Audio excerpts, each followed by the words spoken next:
I'm a female alpha CEO. One day, both my first love, my white moonlight, and my boyfriend were kidnapped at the same time. The kidnapper made me choose between them. White moonlight. Ugh, I'd rather die than be with you. Boyfriend, I know there's never been a place for me in your heart. I might as well just die. Neither of them wanted me to save them. Fine then. I tossed a 1 million ransom to the kidnapper. Here's a million. Be my boyfriend. I'm the overbearing CEO from a male-oriented Mary Sue story, worth billions. But recently, something happened that completely fried my brain. My first love, my white moonlight, returned to the country. He's the only man who doesn't covet my wealth or status. He often sneers at my power and influence. You're too overbearing. I could never love a woman so tainted by the smell of money. Oh, this damn man. Why are his words so intoxicating? They made me fall for him, utterly and helplessly. So, we began playing out that classic he runs. I chase romance trope. But no matter how much you love a man, chasing him can get exhausting. After chasing him 99 times with 99 planes, I'd had enough. Leaning against my gold-plated, diamond-studded wall, I said to him, Ning Ran, I'm tired. He paused mid-step. I said, if you run again, I won't chase you anymore. Ning Ran seemed caught off guard. Gritting his teeth, he retorted defiantly, then don't chase me. I never asked you to anyway. I could never love a selfish, overbearing, arrogant woman like you in this lifetime. For the 100th time, I chose to let go. But I still couldn't forget this damn man. My mother noticed my distress and picked out the man who most resembled Ning Ran from a selection of 100 candidates. His name is Lu Ran. He's obedient and understanding. Every time I call him Ran Ran, he always blushes shyly. Sometimes, I can't tell if I am trying to say Ran Ran or Ning Ran, but he remains very compliant and has always known there's someone else in my heart. He often comforts himself saying, it's fine. I'm the rightful one. Even if you loved him more, she can't be with him. Not only that, he even imitates Ning Ran's mannerisms, speech, and style of dress. Unfortunately, no matter how well Lu Ran mimics him, he could never learn to be as indifferent to money as Ning Ran is. Once, I specially ordered a crystal ball studded with pink diamonds from overseas for him. As expected, Lu Ran's eyes lit up. Like a child who'd just been given candy, he treasured it and said, thank you, President Gu. I love it. But I only felt disappointed. Why is it so hard to find a man who sees money as dirt? If it were Ning Ran, he'd probably toss a crystal ball I spent hundreds of millions on into the trash and say he despises women like me who only care about money. Damn it! Why am I thinking about him again? I saw Ning Ran again at the company annual party. He was wearing a hotel waiteress uniform and was being harassed by a man in a custom-tailored suit. The man in the suit glared at Ning Ran and said, do you have any idea how much this suit costs? Ning Ran looked like a wilted duck, apologizing repeatedly in a low voice. I'm sorry. I'm sorry. I didn't mean to. The suit-wearing man wouldn't let it go, raising his voice even louder. Didn't mean to. I clearly saw you walking straight toward me with a glass and splashing it on me. How can you say you didn't mean to? Ning Ran hung his head, his eyes reddening pitifully. My heart instantly softened, and I hurriedly left my business partner to walk over to the man in the suit. The man in the suit quickly greeted me, President Gu. When Ning Ran heard these two words, I could see his back stiffen noticeably. He turned his head to look at me in disbelief, murmuring, Guyan. Then, as if remembering something, he quickly lowered his head again, pretending not to see me. After negotiating with the man in the suit for a while, I resolved the situation by offering 1 million in compensation to let Ning Ran off the hook. Only after the man in the suit left did Ning Ran look at me and say through gritted teeth, I never asked for your help. He added, and I'm not returning that million. For some reason, a part of me wanted to mock Ning Ran, but what came out of my mouth was, what's wrong with me spending a little money on you, man? As expected, Ning Ran's expression turned strange. His eyes seemed to suppress joy, but he still put on an angry face and said, even if you treat me this well, I could never fall for you. Oh, this damn man! I think I love him even more now. Before I could deliver my next Alpha CEO line, I heard Lu Ran's puzzled voice from behind. Yan? He followed my gaze and paused when he saw Ning Ran. His voice grew noticeably subdued as he forced a smile that looked more like a grimace, saying, You must be Ning Ran, right? Ning Ran tilted his head in confusion. And you are? Lu Ran replied dejectedly. I'm Yanyans. I mean, President Gu's friend. My instinct was to agree with Lu Ran, but for some reason, I felt a strong urge to add something. So, suppressing the discomfort in my heart, I said, "He's my boyfriend." As soon as the words left my mouth, Lu Ren blushed, and Ning Ren turned pale. Ning Ren struggled to control his emotions. He looked at me, wanting to say something but holding back, before casting a resentful glance my way as if I'd cheated on him. Lu Ran, whose identity had just been affirmed, beamed like a happy child. For some reason, I felt a surge of disgust. See? Men are all like this. A little kindness makes them overjoyed. So pathetic. Perhaps Lu Ran was too overjoyed, because he actually had the nerve to invite his love rival, Ning Ran, to a high-end restaurant for a meal. If it were me, I'd want Ning Ran as far away from me as possible. Once we arrived at the restaurant, Ning Ran sat innocently in his chair and asked the waiter, "Can I have a bowl of beef noodles?" The waiter replied with a standard smile, "I'm sorry, sir. We don't serve that here. How about millet tea?" "Sorry, no." Ning Ran seemed to hesitate before asking another innocent question. "Do you have wonton soup?" The waiter, Lu Ran, couldn't bear it any longer and interjected, "3 servings of foie gras, please." The waiter took the menu and left, looking relieved. It should have been an incredibly awkward situation, but for some reason, watching Ning Ran's naive and innocent demeanor made my heart flutter. So cute. He's just too adorable. The more I looked at him, the more I liked him. Ning Ran noticed my gaze and snapped, "Why are you staring at me?" "Because you're beautiful," I blurted out almost instinctively. Sure enough, Ning Ran blushed. Meanwhile, Lu Ran's face paled. He seemed to want to say something but ultimately held back. Soon, the waiter brought 3 servings of foie gras. Both Lu Ran and I ate elegantly with knives and forks, while Ning Ran, whether out of hunger or something else, asked the waiter for a pair of gloves. Then he picked up the foie gras and took a big bite. Help! So cute. My heart was pounding just for Ning Ran. Watching the sauce clinging to the corner of Ning Ran's mouth, I found myself growing more and more captivated. Why is this damn man so adorable even when he eats? In contrast, Lu Ran's refined, gentlemanly way of eating just made me think he was putting on an act. Ning Ran's innocent, unpretentious manner was what truly stirred my heart. As I instinctively reached out to wipe the sauce from Ning Ran's lips, I realized something was off. I'm a germaphobe. How could I tolerate someone else's sauce on my fingers? No, wait. If it were Ning Ran, maybe I could make an exception. After wrestling with my thoughts, I realized something was seriously wrong. Why was I still chasing after Ning Ran? I'm rich. I could easily go to a nightclub and hire dozens of male escorts. Surely one of them would suit my taste. But my heart told me Ning Ran was different. He wasn't intimidated by power, and money meant nothing to him. If he ever fell for me, it would be because of who I am, not what I have. I took a deep breath, suppressing my urge to reach for Ning Ran, and abruptly stood up to leave the restaurant. Ning Ran and Lu Ran were both kidnapped. The moment I left the restaurant, a group of people seemingly appeared out of nowhere,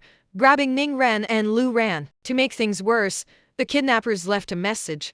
I had to bring a ransom of 100,000 to the outskirts to save them. Are you kidding me? Do I, the Alpha CEO, look like someone short on cash? I immediately told my people to add an extra 0 to the amount. Yes, you heard it right, I, the Alpha CEO. I'm just that outrageously rich. Following the address, I finally arrived at an abandoned factory in the suburbs. Lu Ren looked pale and panicked, while my first love, my white moonlight, appeared defiant and unyielding. The kidnapper wore a mask, but I could vaguely tell from his build that he was a good-looking guy. The kidnapper said to me, "Guyan, 100,000 can only save one person. Who will it be?" "I'm saving both. Then it's 200,000. I want the money in 3 minutes, or I'll take both of them out." Wow. I estimated it would take 3 minutes just to fly a helicopter from downtown to here, let alone the time needed to withdraw money from the bank that would take even longer. Luckily, I already had $1 million on hand. Seeing my silence, the kidnapper thought he had the upper hand and asked, "So, which one will you save?" Before I could respond, Ning Ran spoke up first. "I'd rather die than be with you." So tough. Meanwhile, Lu Ren looked at me with tear-filled eyes and said, "I know I've never been in your heart. Just save Ning Ran. Let me die instead." Neither of them wanted me to save them. Fine then. I stared hesitantly at the 1 million in the briefcase. What should I do? I can't even spend this money. After a brief moment of hesitation, my eyes fell on the kidnapper's 185 centimeters height and imposing posture, and an idea struck me. I tossed the 1 million to the kidnapper and said, "Here's 1 million. Be my boyfriend. In your dreams." The kidnapper replied without a second thought. I, Gu Yan, worth billions, had finally, at the age of 22, met another man who didn't care about my money. I was absolutely thrilled. I gazed at the kidnapper with stars in my eyes. Trying to negotiate, I said, "What about 10 million? Not even 1 billion. Oh my God.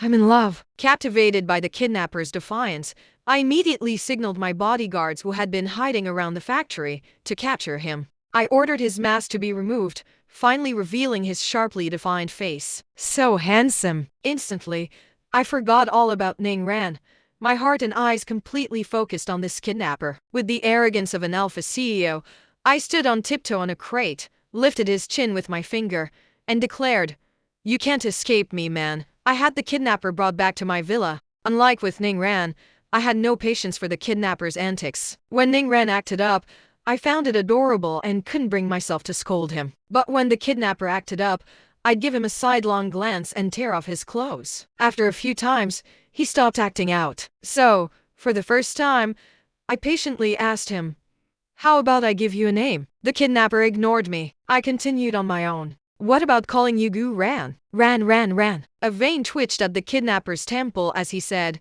"Guyan, are you collecting stamps here?" Wow. How did you know? Only after speaking did I realize I'd voiced my thoughts out loud. I quickly corrected myself. "How could that be? You're one of a kind to me." "Hey, Emph." The kidnapper sneered. "A woman's words are as deceptive as a ghost's. How could that be? You're the only one in my heart." I started showering him with sweet nothings. The kidnapper remained unmoved, but he was thoroughly disgusted. Finally, unable to take it anymore, he snapped, "Lin Yi. My name is Lin Yi." Once I had his name, I ordered my people to investigate his background. I want all the information on this man in 3 minutes. But to my complete surprise, my subordinates couldn't find anything about Lin Yi. It was as if he'd appeared out of thin air. Even though Lin Yi's identity was a mystery, I wasn't worried, because I suspected I had protagonist in this world. Just like that time my plane crashed and I survived unscathed, let alone a mere Lin Yi. Yes, it's that ridiculous. As an alpha CEO, I couldn't let the man I loved feel unworthy. So I specially arranged for him to be given the identity of an heir to an ancient, mysterious Eastern noble family. After all, only such a mysterious identity could match someone as distinguished as me. So, I invited the elder of that mysterious noble family to officially add Lin Yi to their family registry. I heard the elder was over 100 years old, so frail he could barely walk without a cane. But the moment this elderly gentleman saw Lin Yi, he fell to his knees with a thud. His speech was slurred, but I could vaguely make out words like old and ancestor. When my people tried to help him up, he pushed them away. His cloudy eyes shone with an unprecedented light. Then, he respectfully kowtowed to Lin Yi. Lin Yi cleared his throat slightly and said to the elder, "Little tiger, you may rise." "Yes, thank you, great ancestor," the elder stammered. This time, I heard it clearly and looked at Lin Yi with mixed feelings. As I was lost in thought, the elder tremblingly pulled out a pocket watch from his chest, revealing a photo from decades ago. In the photo, the elder was just a young boy, while Lin Yi looked exactly the same as he did now. I fell silent. I wondered just what kind of creature I had fallen for. Lin Yi confessed everything to me. Well, confessed might not be the right word, more like he was trying to scare me off. "Lin Yi, I've lived for thousands of years. Even your grandfather would have to call me ancestor. There's no future for us. I'm not human. I'm a Jiangxi zombie." Hearing the last word, my ears perked up. "Jiangxi?" I asked. Lin Yi hummed an affirmation. "Are there many Jiangxi in this world? I'm the only one. One of a kind. I love it." My eyes lit up as I stared at Lin Yi. Lin Yi gritted his teeth and said, "We'd have reproductive isolation. No need to have children." I like that even more. So, without hesitation, I immediately ordered the butler to prepare the most extravagant wedding for me. 99 planes for a performance? Not enough, make it 999. 999 roses? Not enough, I want 99,999 roses lining the entire street. Yes, you heard it right, I, the alpha CEO, am just that outrageously rich. But on the eve of the wedding, Lin Yi ran away. The elderly man was left behind in the villa, and when I questioned him, he claimed to know nothing. Damn it! How dare he run? So, gritting my teeth, I ordered my subordinates to chase Lin Yi with 999 planes. But what I never expected was that even after searching almost the entire world, I couldn't find him. Lin Yi had vanished into thin air. Something felt off. This made me reflect on the first time I met Lin Yi. He had suddenly appeared, kidnapped Lu Ran and Ning Ran, and deliberately forced me to choose between them. Coupled with the earlier instances where my emotions felt manipulated, I couldn't help but question Lin Yi's identity. He said he was a Jiangshi, but he showed no fear of sunlight or any urge to bite people. Plus, he had a body temperature. So, based on all this, Lin Yi wasn't a Jiangshi, he was lying to me. Once I realized this, I was so furious I could have gnashed my teeth to dust. Well done! How dare this damn man lie to me? If he did this to get my attention, then I could tell him he succeeded. Just as I was about to turn the world upside down and offer a reward for Lin Yi,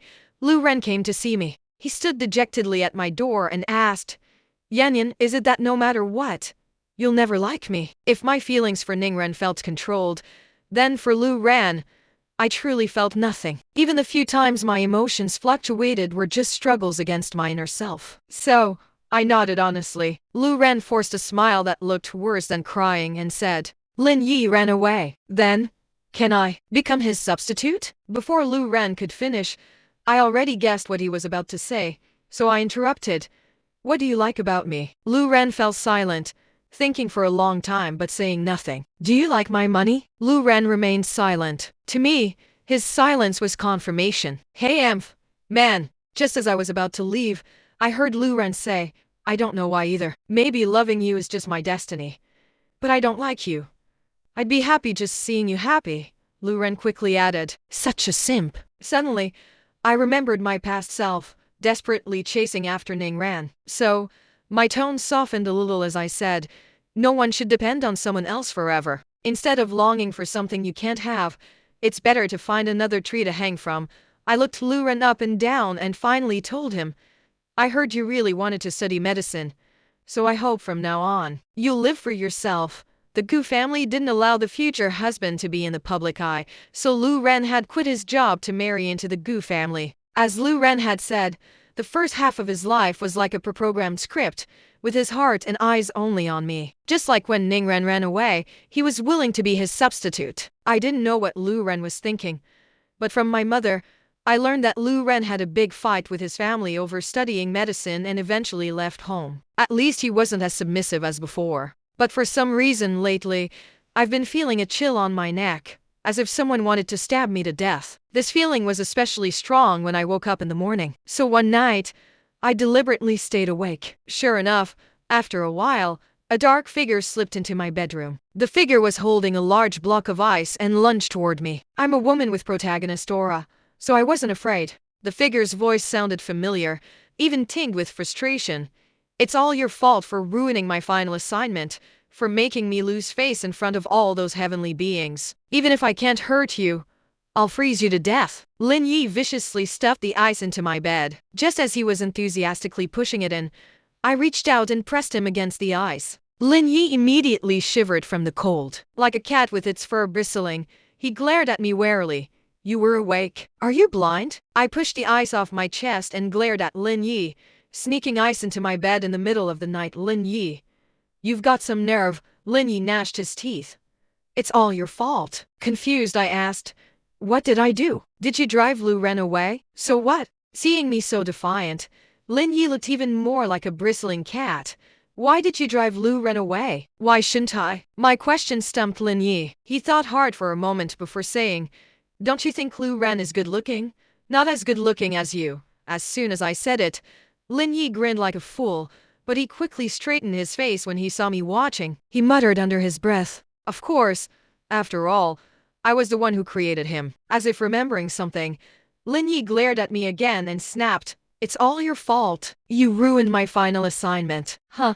Lin Yi told me that he was actually the heavenly Tao of this world, and all the people in it were created by him. His final assignment theme was male Mary Sue, which was why he created this world. But what he never expected was that a perfectly good Jacksu world had been turned into an inspirational, uplifting story all because of me. First, there was Ning Ran, the Jacksu male lead who defied authority and wanted to rely on his own hands to succeed. Then, There was Lu Ran, who broke free from his family's control to find himself. And of course, the most collapsed was me, the alpha CEO who was supposed to be hopelessly in love with Ning Ran but ended up shifting my affections elsewhere. Now, everything was ruined. How could Lin Yi, as the heavenly Tao, tolerate this? So, he had no choice but to come down, disguise himself as a kidnapper, and force me to choose between Lu Ran and Ning Ran. But I didn't follow the script instead.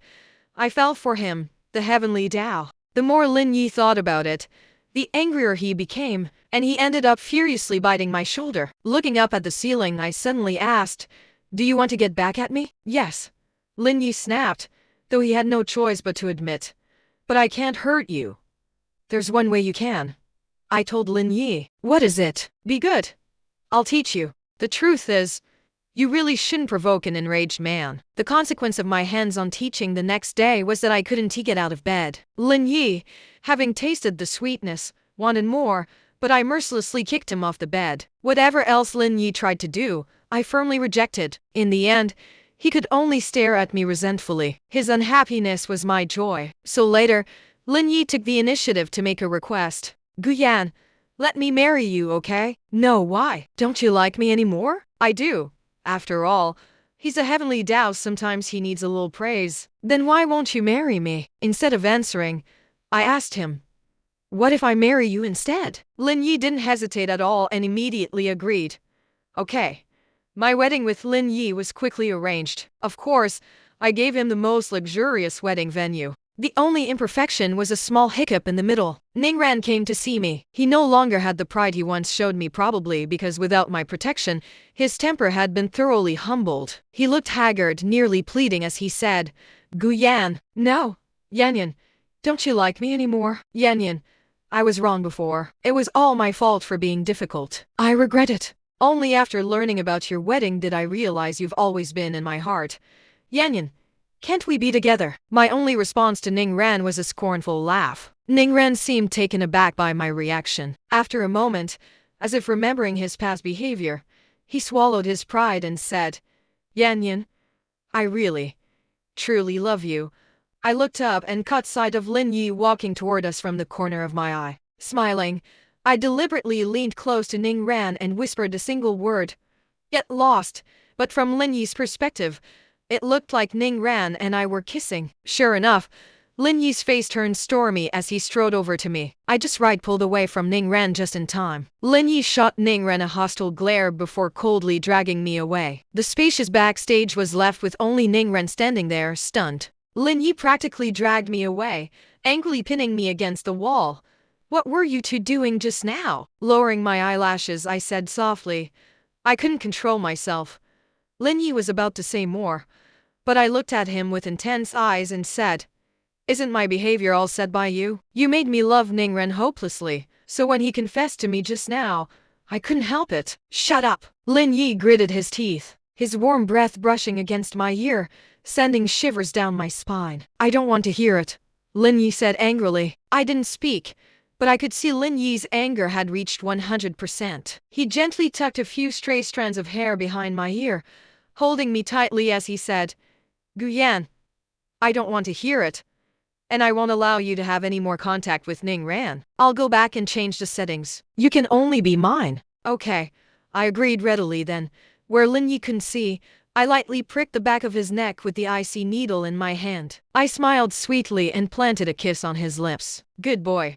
Honestly, I've never seen an intern heavenly Tao who cooperated so well with my work. My name is Su Li, and I am the guardian deity of Dimension 1678. Unlike intern heavenly Taos, my task is to regularly inspect negligent or irresponsible heavenly Taos. This time, my target is an intern heavenly Tao named Lin Yi." I sensed the resentment of an NPC named Lu Ran. He told me he loved a woman named Guyan deeply, but her eyes were never on him. There was only one time Guyan actively sought him out. It was because Ning Ran had kidney failure, and Lu Ran happened to have a matching blood type. Without hesitation, Guyan had Lu Ran's kidney forcibly taken for Ning Ran. Because Lin Yi, as an intern heavenly Tao, lacked experience, Lu Ren's memories weren't properly cleared. After enduring the agony of having his kidney taken 99 times, Lu Ren developed immense resentment. This resentment drew my attention to this intern Heavenly Dao. So I transmigrated into Guyan's body and entered this male Marisu world. I set up the plot step by step, yet at critical moments, I deviated from the path Lin Yi had set. Unable to fix it, Lin Yi was forced to appear within the dimension. It as easy as to trick the heart of a pure boy like him, just a little hook of my finger was enough. Sure enough, while interacting with me, Lin Yi fell in love. But my ultimate mission was to be a heartbreaker. So, I used the frost needle to induce powerful hallucinations in Lin Yi, who was emotionally volatile, making him experience the same betrayal and pain Lu Ren had felt. As expected, the moment Lin Yi empathized with Lu Ren's suffering, the dimension collapsed. Lin Yi's final assignment failed completely. In the torn fabric of the dimension sky, I left a message. No one is an accessory to another. Everyone should have their own independent will. Do not impose on others what you yourself do not desire. After returning to the dimensional space, I was invited to attend a Heavenly Dao graduation ceremony. For some reason, I noticed that students at the academy fled at the sight of me, as if I were some monstrous beast. After successfully scaring off the 90th student, the principal had no choice but to seek out the only outstanding graduate who hadn't run away yet, Lin Yi. Hearing the name, my heart skipped a beat, but my expression remained perfectly calm. Meanwhile, my best friend, who knew about my history with Lin Yi, kept winking and grinning at me. I remained outwardly serene, though internally, my emotions were churning. Soon, Lin Yi hurried over. The moment he saw me, his expression shifted dramatically, and he gritted out through clenched teeth. "Hello, senior." I replied, lifting my gaze to meet his. For some reason, I imitated the tone I'd used in the dimension, saying, "Good boy." Just as expected, Lin Yi's face darkened even further. So what if he looked angry? At least he didn't run away at the sight of me. The principal didn't press Lin Yi further, and my best friend winked and whisked the principal away. With no one else around, Lin Yi bristled like a cat again, snapping, "Su Li, you actually messed with me in the world I created. No respect for your elders," I chided sternly. "Call me senior." "Ha," Lin Yi sneered, pinning me firmly against a tree. "No respect? That's not what senior said back in bed. You actually believe what's said in bed?" I looked at him as if he were an idiot. "Enough. Show me around your academy." Lin Yi gave me a tour of the campus. When we passed by the bulletin board, I saw my photo. Beneath it was a caption. "Whoever dares to approach her will have to deal with me first." I recognized the handwriting at a glance. It was Lin Yi's. Well, the little puppy has turned into a wolf. No wonder everyone today acted like I was some kind of monster they'd been threatened. Lin Yi followed my gaze to the notice and couldn't help but cough lightly, offering a feeble denial. "I didn't write that, I nodded in agreement. It must have been some ugly person jealous of my beauty, deliberately pulling a prank like this. Don't you think so? Lin Yi took a deep breath and said, "You're right, senior. Good boy." Hearing those two words again, Lin Yi's face soured even more. I strongly suspect Lin Yi never wants to hear those two words again in his life. But that won't do. Just as I was about to tease him further, Lin Yi suddenly turned his head and planted a loud, smacking kiss on my cheek. He seemed unsatisfied, his warm lips gradually moving toward the center of my face. I turned my head, and his lips brushed past the corner of my mouth. "What are you trying to do?" Lin Yi's Adam's apple bobbed as he uttered two words. Then he said to me, "Senior, I still don't fully understand your feedback on my assignment. Could you teach me?" For a lifetime, Lu Ren's side story since I was young, I've been considered exceptional. But for some reason, a voice in my head always told me I should live for someone else. At the time,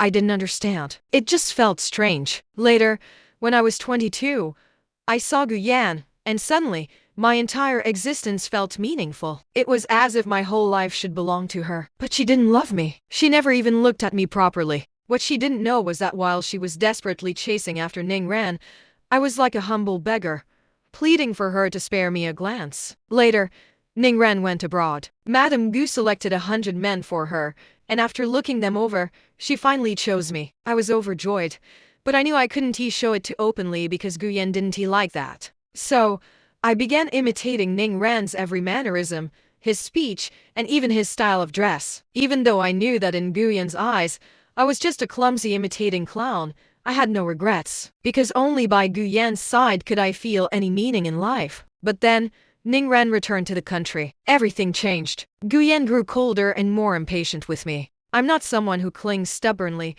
but whenever I thought about leaving Guyan, my heart would ache. I realized I couldn't leave her. When she smiled, I felt happy. When she cried, I felt sorrow. When she was cold to me, I felt heartbroken. Gradually, I felt like I had no control over my own body. Later, Guyan called me. It was the first time she had ever contacted me on her own, and I felt so happy I could barely breathe even though my mind remained strangely calm. Guyan asked me to go to the hospital. Instinctively, I felt something was wrong, but my body wasn't under my own control. So, I went to the hospital. Guyan had the doctors take my kidney. She transplanted it into Ningran. Yet, even then, I found I still loved Guyan deeply. If she would just speak one word to me, I'd gladly give her my life. I thought I was going mad, but I truly, deeply loved Guyan. In the end, Ningren fell seriously ill again. This time, he needed my heart. Just before Guyan took my heart, I suddenly felt the restraints on me loosen.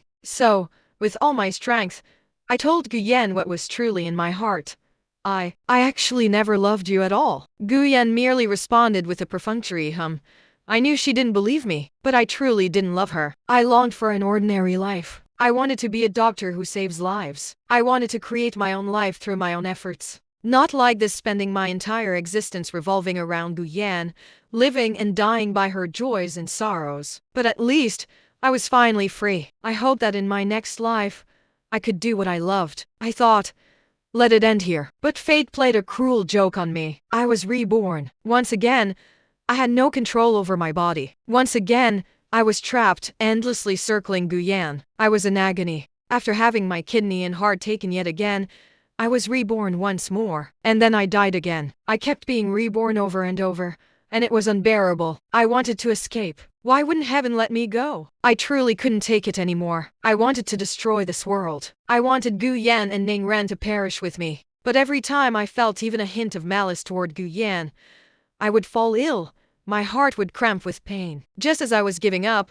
Guyan suddenly stopped following the script. She no longer loved Ningran. That was my first realization. So, I began to hope maybe this Guyan could set me free. Sure enough, the moment Guyan told me to pursue what I loved, the restraints on me suddenly loosened. I could finally escape from Guyan's side. I could finally do what I loved.